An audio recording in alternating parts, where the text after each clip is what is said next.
I'll be back to handle some stuff with my kid. But at the moment, my concern is just like, I don't give a fuck about that nigga at all. Well, what if he comes to try to like gain custody or anything like that? We'll cross that bridge when we get to it. I'm not afraid. Do you think that he should have? Do you think that he should have custody if he's the father? I think if the courts can prove that he's a sustainable man and that he is capable of being the father, him shooting some sperm at somebody don't make him nobody daddy. So if they can prove that he's capable of holding that title, so be it.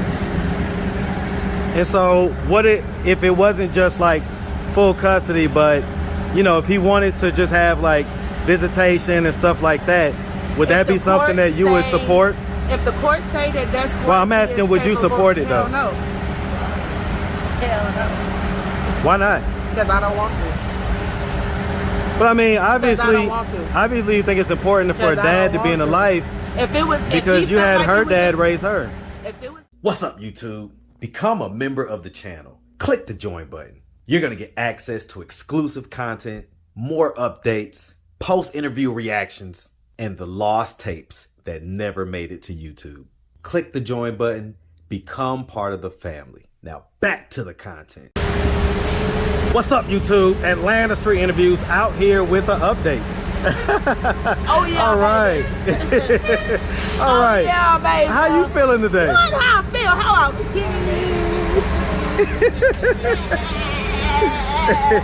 They ain't finna get that baby to nobody sleeping on the couch.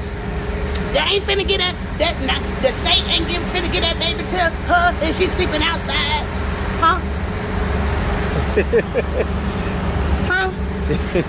I appreciate you. I told you I needed the table to be prepared, so you know the enemies can watch. So I mean, so how's everything been since the interview?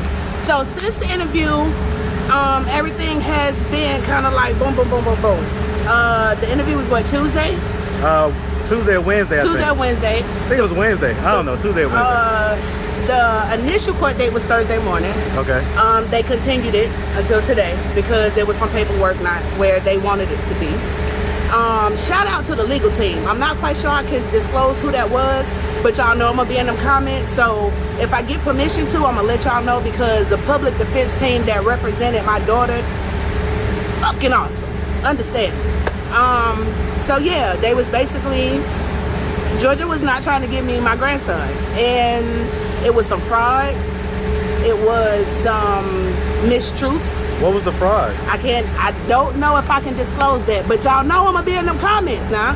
I'm gonna let y'all know. But at this moment, for the sake of me keeping my grandson and not trying to get into no more no doubt, legal, no doubt. I'm gonna hold off on that. But as soon as I make it to Charlotte and I'm out of Fulton County's grip, I'm gonna let y'all know. Okay. I'm gonna let y'all know. So I mean, I see you got like a Charlotte number. Do you live in Charlotte or Baltimore? I lived in Baltimore. However, I told you guys I was raised in Charlotte. We moved to Charlotte when I was a little girl. And I was in Charlotte up until 2016. What we doing? You want to talk? You want to talk to the people? Okay, wait a minute. All right.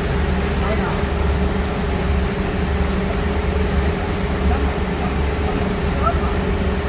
Come on, pork chop. All right. Say now with this, I don't feel like it. Say no close-up, sir. No close-up. No interviews. He ready. Right? He like, listen, I'm ready. I need my bed, my swing, my room. So, yeah. So I mean, okay. So, and remember, you know, there was a lot of people. Charlotte, right? My daughter is in Charlotte. My family is in Charlotte, so that's why I have a Charlotte number. I'm sorry, y'all. It's okay. I have to break because he's sleepy and tired. Man, listen. And he can't really get no rest. Y'all hear all of this stuff. The bus. He probably hungry too. Nah, we just ate. You just ate? We just ate.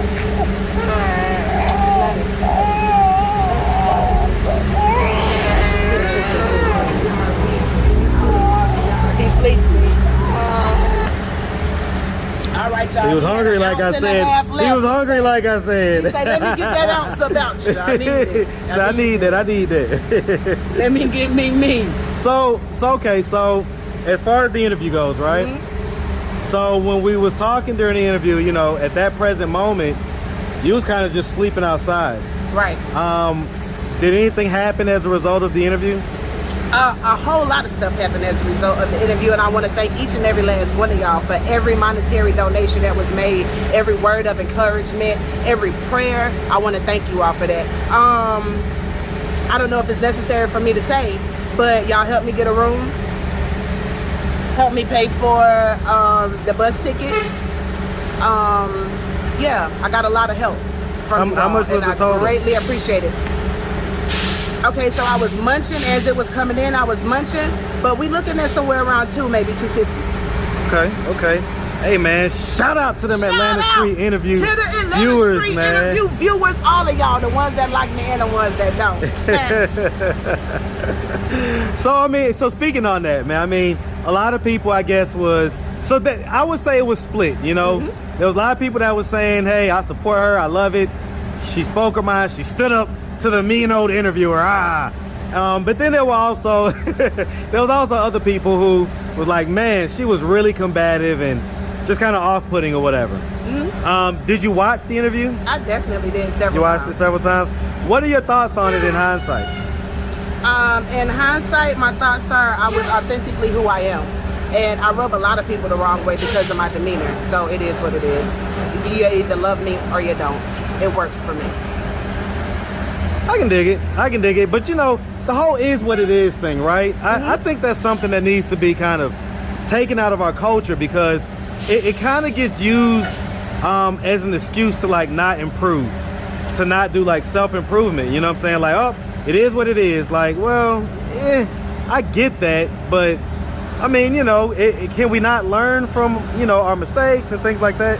Mistakes, yes. I don't think anything I said or did in the interview was a mistake. Right. I was authentically myself. So if we're gonna say it is what it is as far as this situation, then we can talk about improvement. But as far as who I displayed myself to be on that last interview, that is who I am. If there is something that I feel like I need to stand my ground on, I'm gonna stand it. And that is what it is. I ain't mad at that. So there was a few people who kind of, you know, had the same questions I had as far as, so okay, I'll say it again, it was split. There was definitely some people who was like, oh, I understand why she quit her job. But then there was other people who was like, well, why would she quit her job when, you know, I mean, people have babies all the time. They can take care of themselves for the most part. It's not like your daughter needs like a full-time nanny per se. So why couldn't you just like keep your job but just still help out when you're not at work? Because as I said before, I chose to do what I felt like was right. I don't care what you, your viewers, or anybody else have to say. That's what I did. Period. Well, I know that's what you did, but I mean, Right. even looking back on it, you don't have think? no regrets. So okay. Not one. All right, hey, I ain't mad at it. Not one. All right. And so, I mean, here we are. Let us clarify this. Go ahead. What you got? I was basically let go. If you watch the interview, you see that I applied for a leave, right? And the leave was not granted. So it wasn't that I aimed to quit my job because of that. I asked for to be able to be allowed time off, which somebody in the comments let me know that they were supposed to, according to a certain law. And I'm going to be able to take that with me. However, the leave was not given. So therefore, I'll follow suit with what I chose to do. I don't care how y'all feel about it. I can dig it, but that's not being let go. That's still you deciding to leave. I left. Exactly. Yeah. Okay.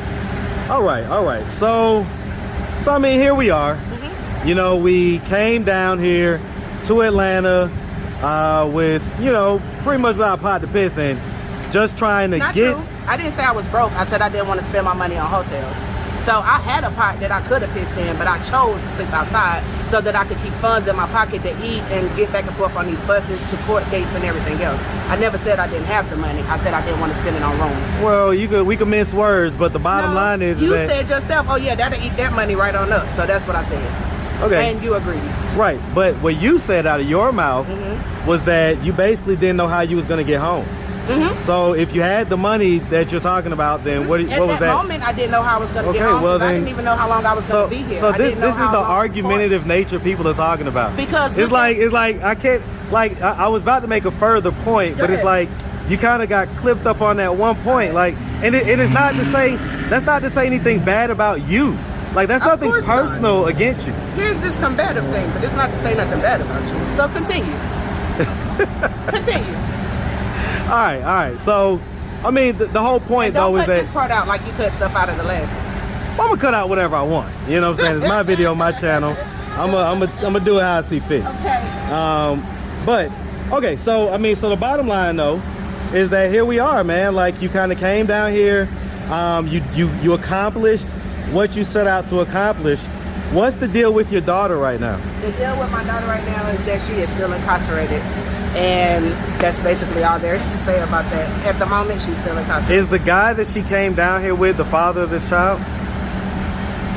That's what they say. We haven't had proven paternity, but that's what him and her say. So. Okay, but your body language is clearly showing that it's not 100% what you believe. Why? Why don't you believe it? I mean, I can't answer your perception, you know what I'm saying? And you read in my body language, but I said what I said. Right, I get it. But if you verbal get it, then why is there a communication. but? If you get it, move on. No, I'm not gonna move on. I said what I said. So She's still verbal incarcerated. communication is one type of communication, but then body language communication is another. And verbal communication is very small on the communication scale. It's only about Well, and I would 20%. say, right, so I would say that your body language. My body language says that I don't like who is so said the daddy. Not that he ain't the daddy. Now, I will say that I don't like his ass. But there is no proof. So I'm not going to say, because I still got legal shit that I still got to deal with. So I'm still not going to say nothing incriminated in front of this viewfinder. So I said what I said. Well, incriminating. I ain't asking you to incriminate yourself. So. Right.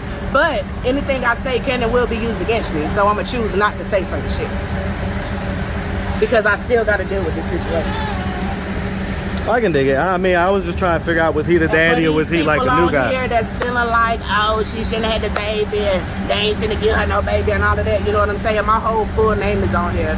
CPS works according to leads and all of that other shit. So it's some stuff I'm not willing to say for them demons that's looking to eat.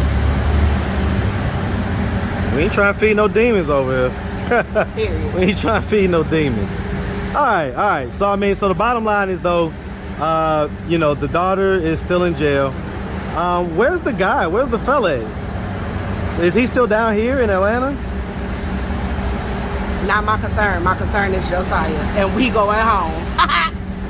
I'll be back to handle some stuff with my kid. But at the moment, my concern is Josiah. I don't give a fuck about that nigga at all. Well, what if he comes to try to like gain custody or anything like that? We'll cross that bridge when we get to it. I'm not afraid. Do you think that he should have? Do you think that he should have custody if he's the father?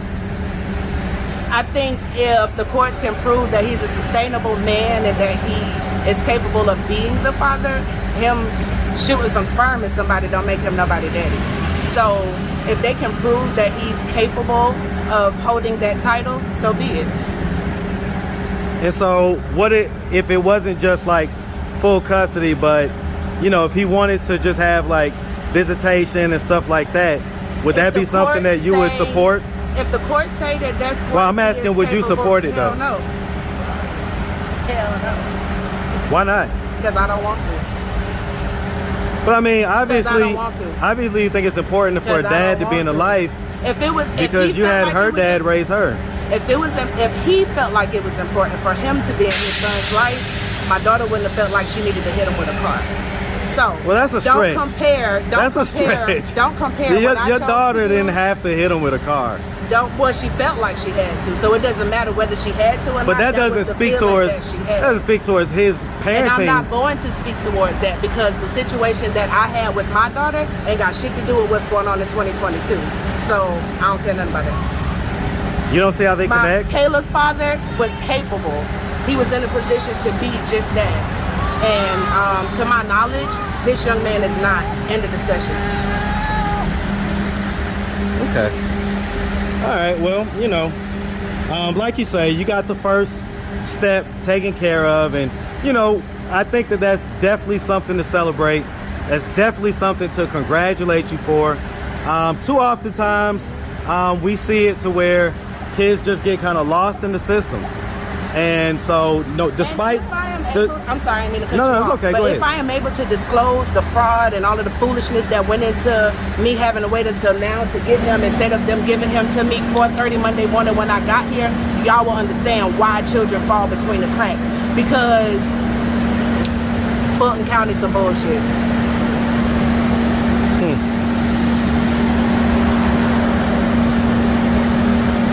Okay.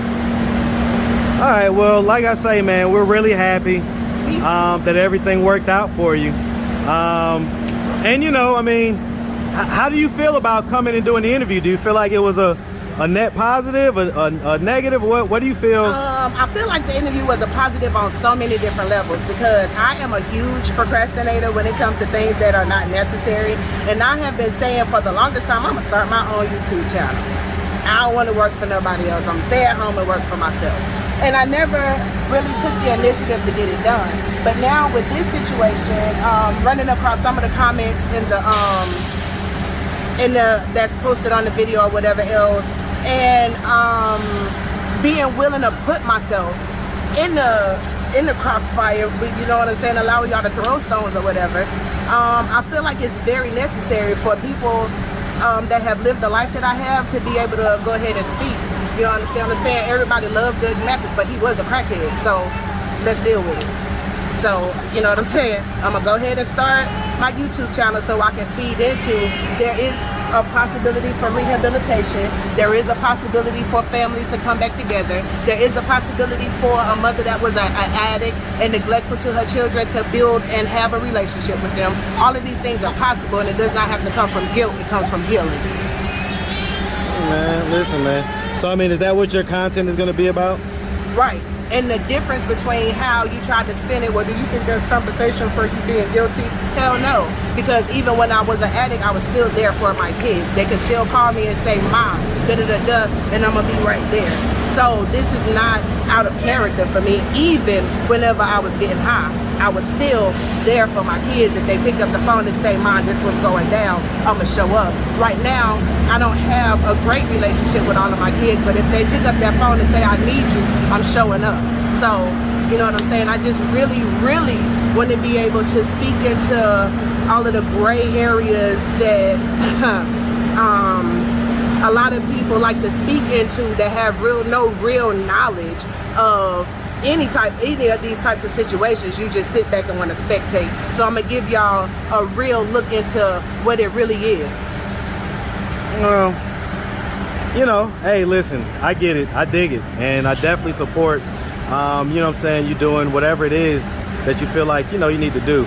But I'm gonna say this, as far as what you was just saying, right? Mm-hmm. Like, I don't know, do you feel like there's a certain part of you that, I don't know, it's kind of weird. It's like you take accountability for what you've done, but maybe not for, so like for instance, you were saying how I suggested that maybe you might feel guilty for not being in your daughter's life, but you were saying, but I was there whenever they needed me. Right. But as a, hold on, let me finish. Right. But as a, let's say like an 8-year-old girl, it's not like she could pick up the phone and say, hey, mommy, I need you real quick or anything like that. Why she couldn't? So because she's 8, she probably didn't have a phone.